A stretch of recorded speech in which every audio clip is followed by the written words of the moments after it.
Media మిత్రులందరికీ నమస్కారం. ముందుగా ఈ శ్రీకాకుళం జిల్లా ప్రింట్ అండ్ ఎలక్ట్రానిక్ మీడియా మిత్రులందరికీ నూతన సంవత్సర మరియు సంక్రాంతి శుభాకాంక్షలు తెలియజేసుకుంటూ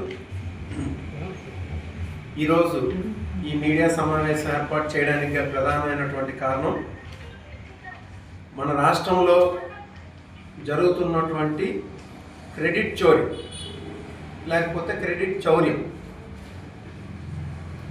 అంటే మీ అందరికీ తెలుసు, క్రెడిట్ చోరీ అంటే మనకున్నటువంటి పేరును దొంగతనం చేయడం. మనం వింటూనే ఉంటాం, విద్యుత్ చోరీ అని, లేకపోతే ఒక డబ్బు చోరీ అని, బంగారం చోరీ అని, లేకపోతే ఈ మధ్యనే ఇంకా కొత్తగా ఓటు చోరీ అని, ఇవన్నీ వింటున్నాం మనం. కానీ ఈ క్రెడిట్ చోరీ అనేది ఒక్క మన ఆంధ్రప్రదేశ్లోనే, అది చంద్రబాబు నాయుడు దగ్గర మాత్రమే వినగలము.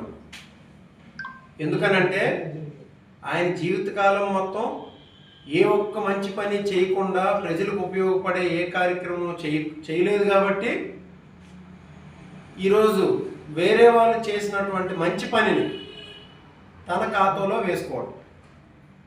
ఇంకా పచ్చిగా చెప్పాలనంటే మన గ్రామాల్లో అంటూనే ఉంటారు కదా, వేరే వాడికి పుట్టినటువంటి బిడ్డని చంకనెత్తుకొని తన బిడ్డగా ఊరేగుతున్నాడని చెప్తారు కదా, దాన్నే మనం క్రెడిట్ చోరీ అంటాం.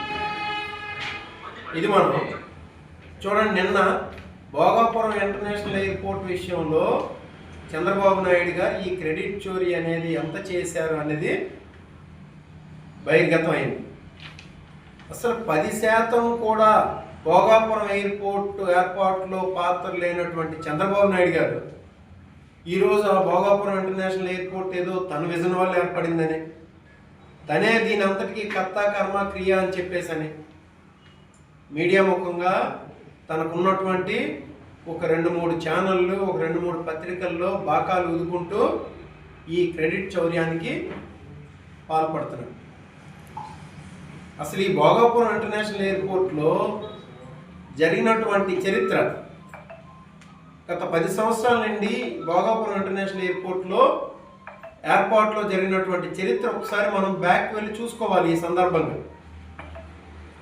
మనకి 2014లో ఎప్పుడైతే ఆంధ్రప్రదేశ్ స్టేట్ బైఫర్కేషన్ అయిందో, బైఫర్కేషన్లో క్లియర్గా ఆంధ్రప్రదేశ్లో ఇంటర్నేషనల్ ఎయిర్పోర్ట్ లేదు. ఇది ఒక కోస్టల్ ఏరియా ఉన్నటువంటి రాష్ట్రం. ఇండియాకి కొన్ని దేశాల నుండి గేట్వేగా ఉంటుంది. కాబట్టి ఒక ఇంటర్నేషనల్ ఎయిర్పోర్ట్ అనేది ఆంధ్రప్రదేశ్లో ఏర్పాటు చేయాలనే కేంద్ర సంకల్పంతో మన ఆంధ్రప్రదేశ్ రాష్ట్రానికి అవకాశం కల్పించింది. 450 సంవత్సరాల నుండి ఉంటే ఈయనంట 9 సంవత్సరాల్లో ఈయనంట హైటెక్ సిటీని హైదరాబాద్ సిటీని డెవలప్ చేశారట. 9 సంవత్సరాల్లో మీరు హైదరాబాద్ సిటీని ఎంత చేశారే, మరి ఇప్పుడు ఎన్ని సంవత్సరాలు అయింది ఆంధ్రప్రదేశ్ బైఫర్కేషన్ అయిన తర్వాత? ముందు 5 సంవత్సరాలు, ఇప్పుడు 2 సంవత్సరాలు, 7 సంవత్సరాలు అయింది కదా. 9 సంవత్సరాల్లో హైదరాబాద్ సిటీనే మీరు కన్స్ట్రక్ట్ చేసేస్తే మరి 7 సంవత్సరాల్లో ఎందుకు ఆంధ్రప్రదేశ్లో ఒక సిటీని కన్స్ట్రక్ట్ చేయలేదు? చెప్పండి. మీది ఇవంతా బోటకం మీది. నెక్స్ట్ సాఫ్ట్వేర్ అంటాడు. ఈ చదువుకున్న వాళ్ళందరికీ చెప్తాడు, సాఫ్ట్వేర్ నేనే తీసుకొచ్చాను ఆంధ్రప్రదేశ్కి. సాఫ్ట్వేర్ తీసుకొచ్చింది నేనండి, చెప్పండి.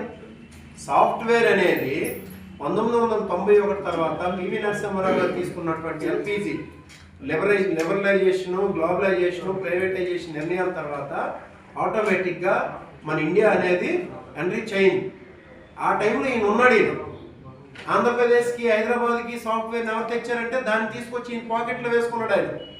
మరి హైదరాబాద్ కన్నా 3-4 రెట్లు ఎక్కువ రెవెన్యూ వస్తుంది సాఫ్ట్వేర్ మీద. బెంగళూరులో 3-4 రెట్లు ఎక్కువ రెవెన్యూ వస్తుంది, చెన్నైలో, పూణేలో వస్తుంది, నాయిడాలో వస్తుంది. మరి చెన్నైకి సాఫ్ట్వేర్ తీసుకొచ్చింది ఎవరు? చెప్పండి. బెంగళూరు సాఫ్ట్వేర్ తీసుకొచ్చింది ఎవరు? పూణే సాఫ్ట్వేర్ తీసుకొచ్చింది ఎవరు? హైదరాబాద్కి ఈయన సాఫ్ట్వేర్ తెస్తే మరి వాటికి తెచ్చింది ఎవరు?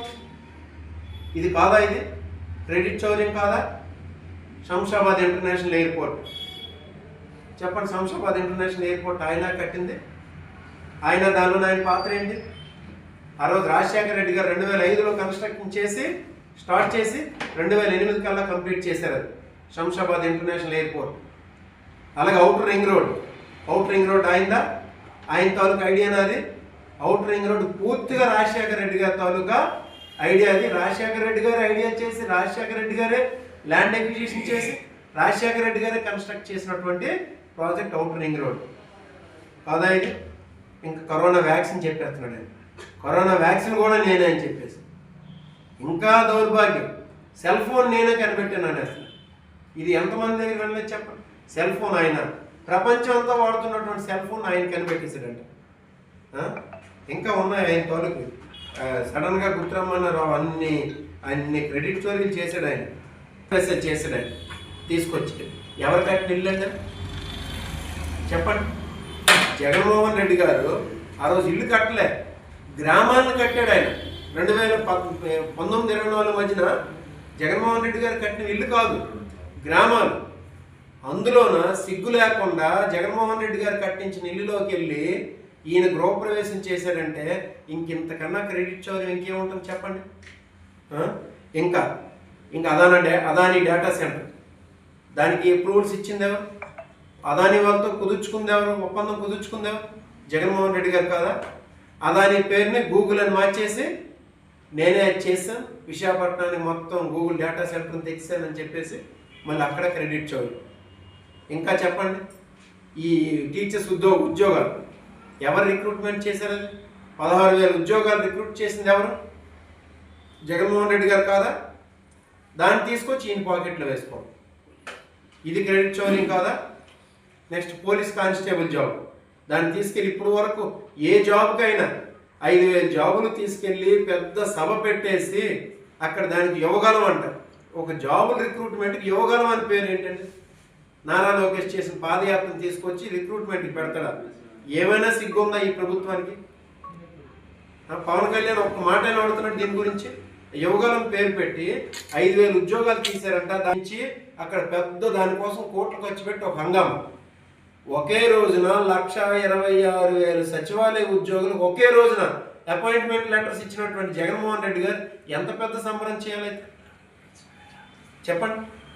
ఇలాంటి క్రెడిట్ చౌర్యం అంటే ఒక పేరుని దాచేయడం అనేది